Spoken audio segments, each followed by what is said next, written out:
இப்போ வாழ்க்கையோட தொகுப்புகள் தான் பார்த்துட்டு இருக்கோம். இது லாஸ்ட் அதோட கண்டினியூஷன் தான் இப்போ நான் சொல்றது.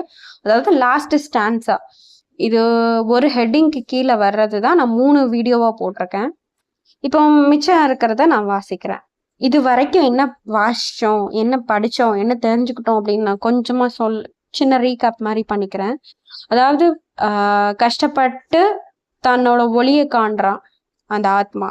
இந்த ஆத்மா வந்து ஏதோ ஒரு கஷ்டப்படும் போதுதான் என்ன வாழ்க்கை, அப்போ வாழ்க்கையோட மூலப்பொருள் என்ன, கரு என்ன அப்படின்னு உணர்றாங்க. அப்படி உணரும் போது ஒரு சந்தோஷம் கிடைக்குது. அது வந்து கொடுக்கல் வாங்கல் இல்லை. அந்த சந்தோஷத்தை கிடைக்கிறதுக்கு, அந்த சந்தோஷத்தை அனுபவிக்கிறதுக்கு ஏதோ ஒரு பொருளை செலவு பண்ண வேண்டியது இல்லை. ஏதோ ஒரு புத்தியை நீங்க புகட்டி அதுக்கு ஈட்டுற பொருள் கிடையாது அந்த ஆனந்தம் அப்படின்னு ஐயா சொன்னாங்க.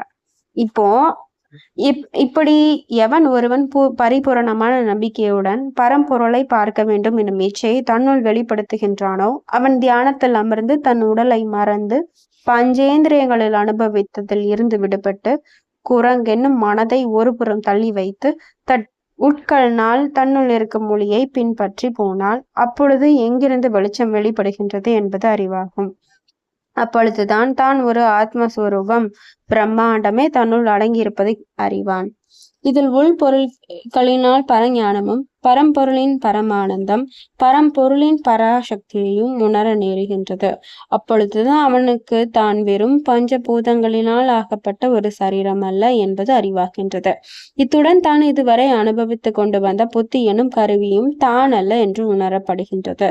எப்பொழுது இந்த திரை அல்லது போர்வை முற்றிலும் விலகப்படுகின்றதோ அப்பொழுது தான் ஒரு ஆத்மன் என்பது வெளிச்சமாகின்றது. தான் எங்கிருந்து வந்தேன் என்னும் கேள்விக்கும் பதில் கிடைக்கின்றது. ஜீவாத்மன் பரமாத்மனுடைய அம்சம் என்று புரிந்தும் அகம் பிரம்மாஸ்மி, அதாவது நான் பரம்பொருள் என்னும் பொருளுக்கு விளக்கம் கிடைக்கின்றது. இந்த நிலையில் நீடித்து கொண்டு போனால் வெளி உலகத்தில் காணும் எல்லா உயிர் பொருட்களும் தன்னை பரமாத்மனின் ஒரு அம்சமாக அறிவாகின்றது. இந்த நிலைமையில் தான் தத்வமசி, அதாவது நானும் நீயும் வேறல்ல என்பது அறிவாகின்றது. இதுதான் பிரம்ம ஞானத்தின் விளக்கமாகின்றது. தான் பரமாத்மாவின் ஸ்வரூபம் என்று தெரிந்ததும் முடிவில் தான் பரமாத்மனை சேர வேண்டும் என்னும் அறிவும் பிறக்கின்றது. அந்த நிலையில் போவதுதான் தர்மம் என்றும் அறிவாகின்றது. உடல், மனம், இதற்கு வேண்டிய ஊட்டப்பொருட்கள் எந்த அளவில், எப்பொழுது, எந்த முறையில் தர்மத்தை மீறாமல் அனுபவிப்பது தவறல்ல. ஜீவாத்மன் இருக்க வேண்டும் என்றால் அதற்கு ஒரு உடம்பெனும் போர்வை தேவைப்படுகின்றது. உயிர் இருக்கும் இந்த உடலுக்கு ஆத்மாவிற்கும் ஒரு தொடர்பு இருக்கின்றது.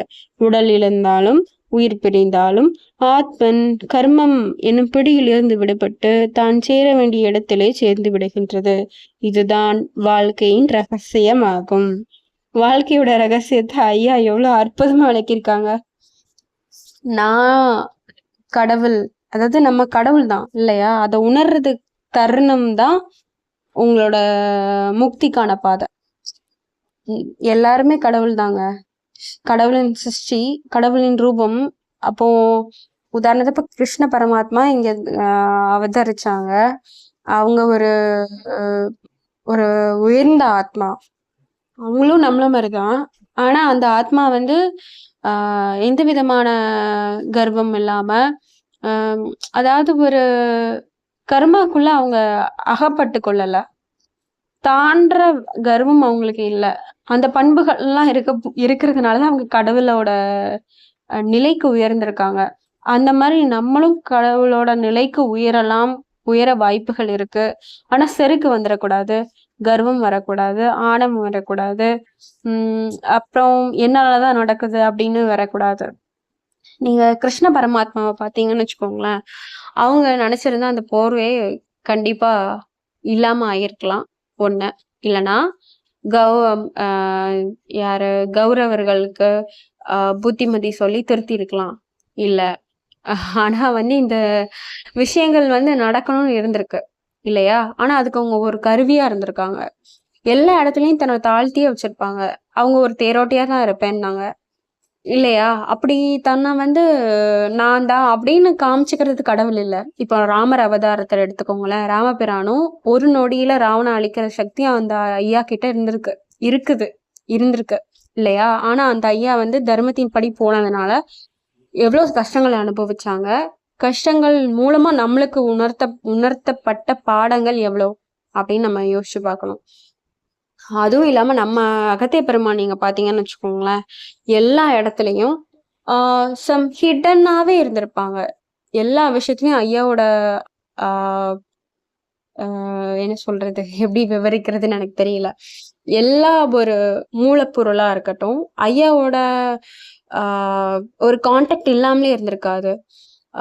லலிதா சகஸ்ரநாமமா இருக்கட்டும், அப்புறம் ராமர் ஐயாக்கு உதவுனதா இருக்கட்டும், அப்புறம் தமிழோட தொல்காப்பியம் வந்ததா இருக்கட்டும், இலக்கணங்கள் வகுத்ததா இருக்கட்டும், இன்னும் நிறைய இருக்கு.